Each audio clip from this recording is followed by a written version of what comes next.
Hola a todos, bienvenidos una vez más a BGA Podcast. El día de hoy tocaremos el tema de el doping en el deporte de alto rendimiento. Para las personas que no saben qué es el doping en el deporte, es el uso de sustancias para mejorar el rendimiento en los deportes. Estas sustancias son prohibidas por el AMA. El AMA es la Asociación Médica Estadounidense y pues el uso de estas sustancias mejora el rendimiento, por lo cual está prohibido en el deporte de alto rendimiento. En este caso, los deportistas que usan estas sustancias son sancionados o son expulsados del deporte al que practican. Sí, hay que tener en cuenta también. Y bueno, primero buenas tardes a todos, a las personas que nos oyen, a Eric, buenas tardes. Pues complementando un poco lo que dice Eric, pues sí, digamos, no solo expulsiones por parte del tema del deporte y sanciones, sino también temas con la, digamos, con la justicia, ¿no? Porque son sustancias ilegales y demás cosas, ¿no? Sí, claro, se podría considerar que son, o sea, llamándolo como una droga, ¿no? Es el uso de drogas dentro del deporte. O sea, si lo tomamos como un ejemplo, sí sería como el uso de drogas dentro del deporte, por lo cual está prohibido.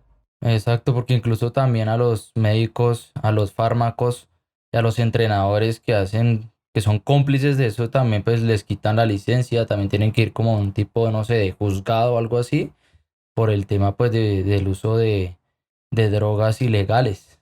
Claro que sí. Además de que no solamente hablando de las consecuencias en el campo laboral, en el campo profesional, también en cuestiones de salud, es supremamente grave, por decirlo así. Porque de hecho estas sustancias, o sea, hay reportes de que causan daños al corazón y al hígado. Hay deportistas que Sí, por utilizar estas sustancias han sufrido de corazón, de ataques cardíacos, daños al hígado.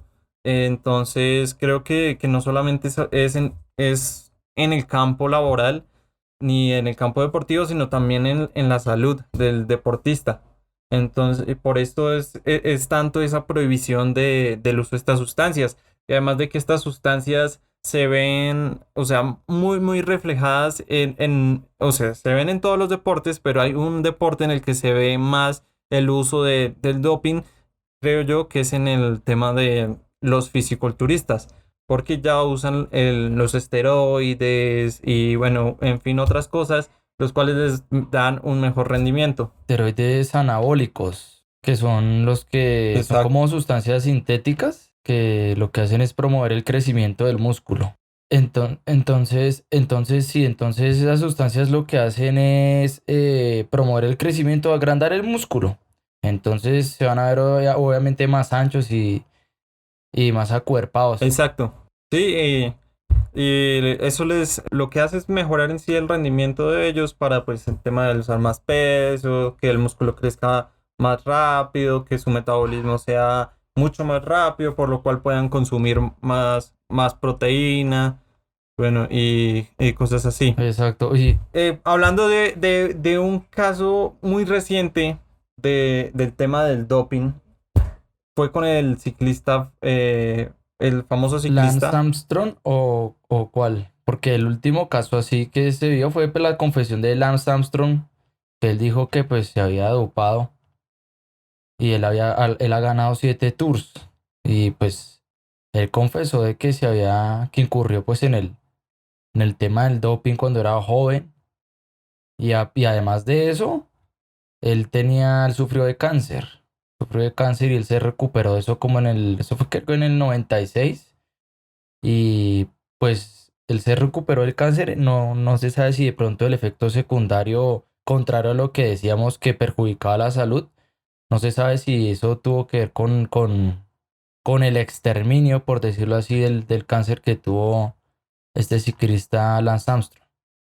Pero el tema es que él pues, reconoció que sí se había dopado y pues está mirando pues para quitarle los 7 tours que ganó o dejarse. El caso al que me quería referir era el de Froome, que bueno, no se comprobó, de hecho la UCI, que la UCI es la Unión Ciclista Internacional, pues lo absolvió del caso de dopaje, pero fue supuestamente acusado de haber utilizado pues sustancias prohibidas dentro del campo del ciclismo para mejorar su rendimiento. Y por esto se le atribuía todos los títulos que había ganado en los tours, en las carreras que había realizado y pues en sí él no aceptó nada, pero aún está como esa duda de si Froome usó el dopaje o no usó doping, porque pues todos los logros que tiene, O sea, pero porque no se ha podido salió, o demostrar. sea,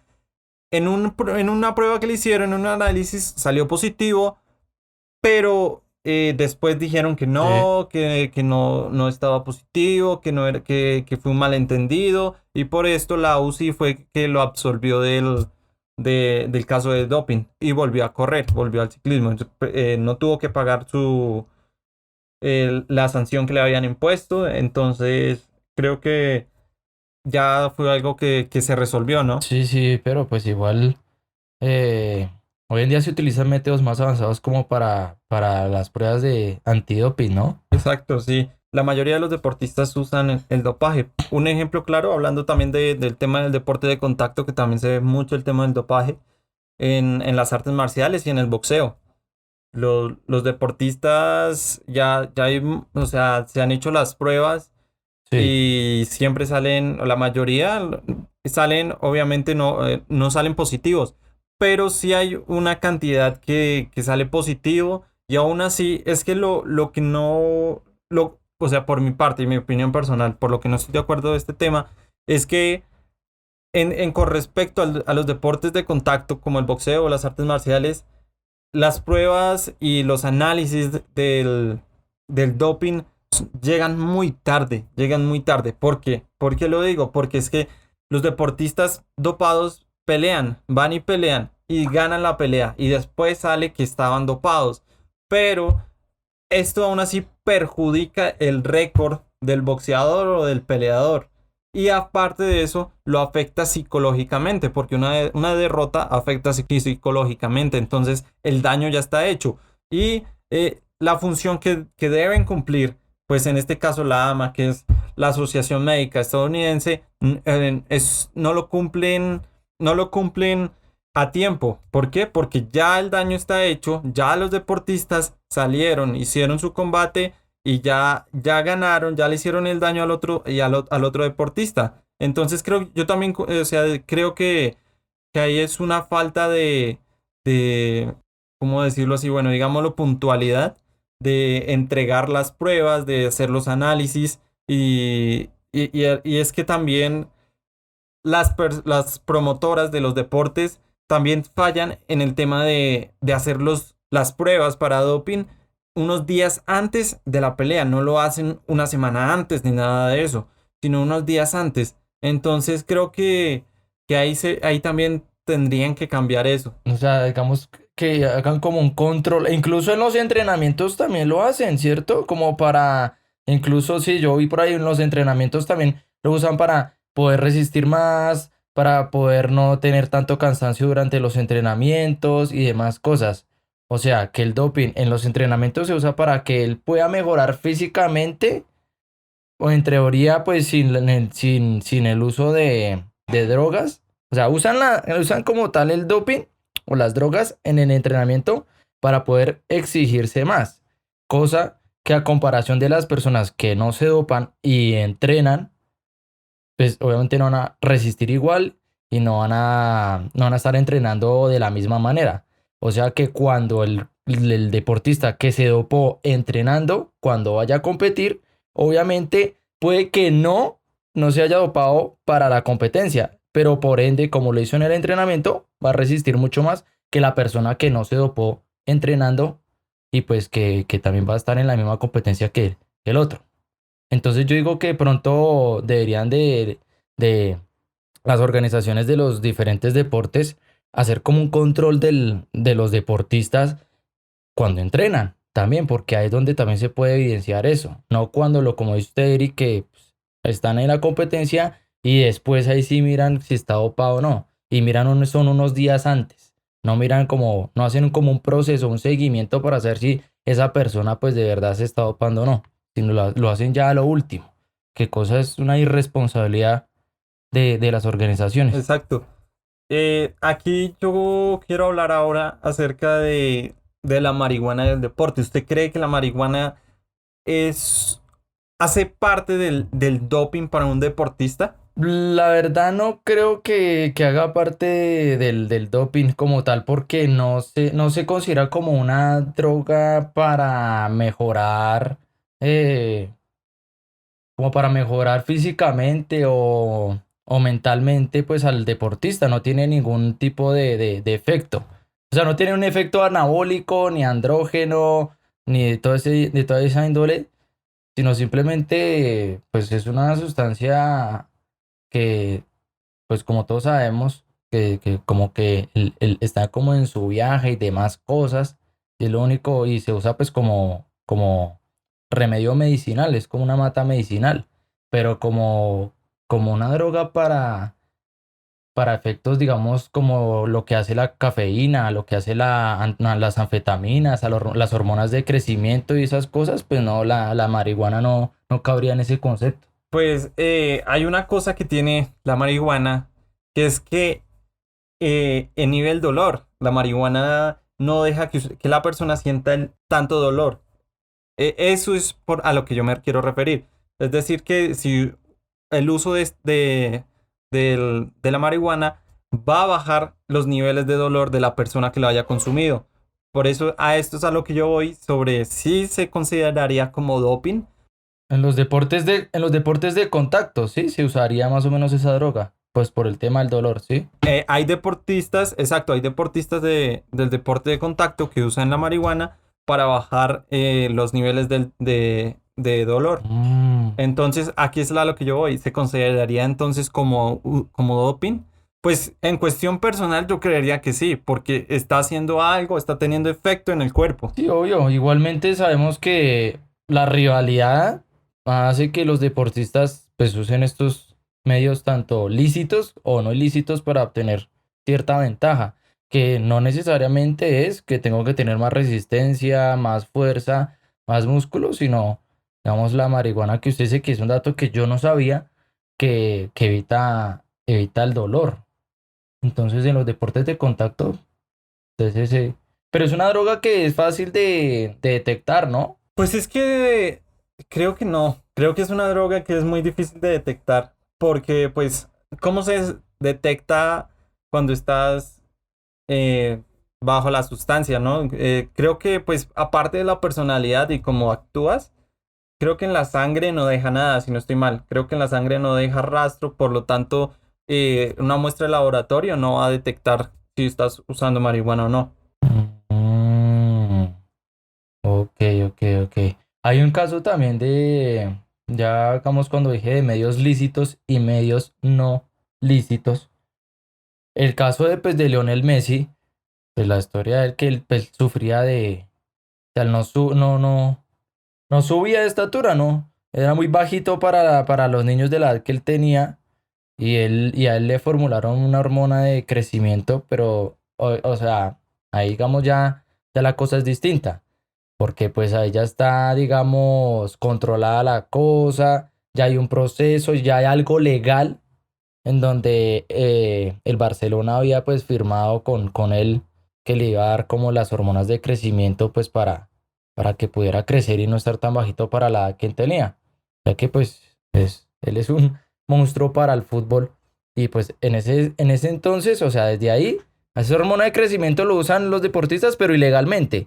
Entonces, legalmente se tiene que hacer como un procedimiento, así como hizo el Barcelona para obtener el permiso para que Messi pudiera usar esa droga y él mismo se la inyectaba, ¿no? Entonces el Barcelona consiguió el permiso y Messi pudo pues crecer un poco más y eso fue lo que le permitió pues poder estar en el Barcelona y jugar como lo hace hoy en día. Digamos, hay un procedimiento legal donde él podía hacer eso. Ya, si otro deportista se pone a inyectarse la misma hormona de crecimiento para X o Y deporte, puede ser para el baloncesto, pero si, digamos, sin un consentimiento legal, sin ningún tipo de procedimiento que legalice el uso por temas de que de pronto el deportista es bajito y tiene ese problema, ahí sí no aplica, así pues sí se consideraría ilegal. Ok, y yo quisiera saber algo. ¿Qué opina de las bebidas energizantes dentro de, pues, del campo deportivo, ¿no? Porque, pues, obviamente las bebidas energizantes van a mejorar el rendimiento del deportista. Le van Pues de por sí la mayoría tienen cafeína, sí, ¿cierto? cafeína. Creo que es, Tienen cafeína y de por sí la cafeína pues ya es considerada una sustancia ilegal dentro, o es considerada una sustancia de doping dentro del contexto deportivo. Entonces yo creo que sí sería pero un aquí viene tip. una incongruencia que yo he visto en muchos partidos de fútbol que los futbolistas toman bebidas energizantes en el entretiempo. Entonces no sé si Sí, de sí, sí. pronto dentro de la FIFA o en las bebidas energizantes no están prohibidas y no son consideradas como doping. Ay, yo creo que no, porque, o sea, de pronto es por lo que de pronto son, de por sí el energizante tiene varias sustancias que obviamente ya están procesadas y más cosas. De pronto hay un sistema de regulación que permite cierta cantidad de sustancias que tienen este tipo de energizantes donde no son considerados como de alto riesgo para el jugador o no son considerados como doping. Si me hago entender, digamos, el nivel de cafeína debe ser, digamos, poniendo un ejemplo, de 3 puntos no sé cuánto. Listo. El energizante viene entonces con menos de esa cantidad, porque según la ley dice que si está por encima de ese porcentaje ya es considerado como una sustancia para doping. Debajo de eso, ahí sí puede hacerlo, porque no, como que no tiene tantas repercusiones o no tiene tanto, como digo yo, o sea que para el cuerpo no es una sustancia considerable que aumente su masa muscular, su fuerza, que mejore la respiración, que tenga más resistencia. No son sustancias que de por sí hagan que el jugador tenga más de eso, pienso yo, por lo que está procesado y demás cosas y regulado. Bueno, ya por último, quisiera saber qué opina de los deportistas que usan doping. Pues en este caso voy a hablar primero yo. Yo creo que aparte de que pues la ética en cuestión del código de ética deportivo, están fallando totalmente a su deporte, ¿no? Están fallando a lo que se les considera como deportistas de alto rendimiento. Y creo que por ganar no hay derecho a arruinar una carrera, ya sea en el fútbol, ya sea en el ciclismo, ya sea en el boxeo, ya sea en el básquetbol, en el béisbol, independientemente en cualquier deporte. Porque si tú eres un deportista de alto rendimiento, tienes que también aprender a perder. Así como se aprende a ganar, hay que aprender a perder. Por esto creo que no se deberían usar estas sustancias, Sí, más por la ética deportiva, más porque te va a traer problemas de salud, te va a traer problemas dentro del deporte, te va a traer problemas no solamente dentro del deporte de salud, sino también en el campo social, con tus amigos, con tus familiares, van a tachar tu nombre. Son cosas que obviamente creo que más las usan por el hecho de no perder, porque hay gente y hay deportistas que no han aprendido a perder, porque en el deporte siempre está la victoria y la derrota. Y tienes que, para ser deportista, para ser un deportista de élite, para ser un deportista ético, debes aprender a perder y no debes usar estas sustancias, las cuales te van a mejorar el rendimiento para así conseguir la victoria. exacto. Digamos, pues eh, saliendo un poco de la pregunta, hay un dato, Eric, que quiero darle acá. ¿Ok? ¿Usted sabía que la palabra doping proviene del dialecto kafir hablado en África del Sur, donde dop o dope era conocida por ser una sustancia alcohólica que se utilizaba como estimulante en danzas ceremoniales primitivas? ¿Ah? Porque no lo conocía. Es bueno el dato. Está bueno el dato. Pero, o sea, una sustancia alcohólica y era usada como estimulante en danzas ceremoniales de hace. Y otro dato también importante es que, digamos, en la guerra también se utilizaron. Se utilizó la cocaína, creo que era. No, sí, la cocaína, la morfina, la anfetamina, la heroína. En la Segunda Guerra Mundial se usó, en la Guerra Civil también de Estados Unidos. Incluso los pilotos usaban testosterona para, pues, para mantenerse como despiertos en los vuelos y para la resistencia. Entonces eso también no solo viene del deporte, eso no es reciente, sino anteriormente lo usaban para eso. También algunos indígenas como que masticaban o mastican coca cuando tienen que estar en las montañas y demás cosas o en zonas rurales para resistir mucho más. O sea, es un término que viene de hace harto tiempo y la gente lo usa como para resistencias y para tener mejor respiración, más fuerza. Y ahora vino al deporte y vea lo que pasó. Respecto a la pregunta, ¿cómo es que era la pregunta? ¿Qué opina de los deportistas que usan el doping? Pues es que es lamentable porque es que más allá, digamos, de que ya digan, no, es que yo quiero ganar, yo quiero pues resaltar y demás cosas, yo creo que hay un negocio ahí también. Yo creo que hay un negocio tanto de los fármacos, de los entrenadores y pues empresas que también pues hacen parte de este tipo de hechos lamentables. Hay un negocio que no solo le prometen pues al deportista que va a ganar, sino que le van a dar una platica además por eso. Entonces yo creo que el deportista se condiciona a eso o sucumbe ante eso, ante la plata, ante ganar mucho más plata y por eso es que comete este tipo de errores. Ahora, pues listo, una es esa cosa y la otra es que pues por el tema obviamente de ganar, de quedar como entre los mejores, el mejor de la historia, quedar entre la historia. Sí, o sea, es lamentable eso y la mentalidad del deportista yo creo que es muy débil para eso. Digamos, los entrenadores y demás no, como que no se enfocan en trabajar pues la mente del deportista, sino solamente en que sea mejor en lo que es, pero que mentalmente se prepare pues para la competencia, más no para otro tipo de cosas como pues este tema de los negocios del dinero, de ganar más plata y demás cosas. Entonces yo creo que hay que, de pronto el deportista tiene que madurar en ese sentido. Ahora, la gente dirá, bueno, pero si a usted le ofrecen $1 millón porque se dope, que aparte de la plata que va a ganar dopándose, va a ganar el campeonato, que pues es mucha plata, dirá, uy, no, sí, muy tentador, entonces yo digo que sí. Entonces por eso digo que es que la mente del deportista tiene que ser de acero, porque si no, mi hermano, apague y vámonos. Sí, sí, concuerdo mucho con eso.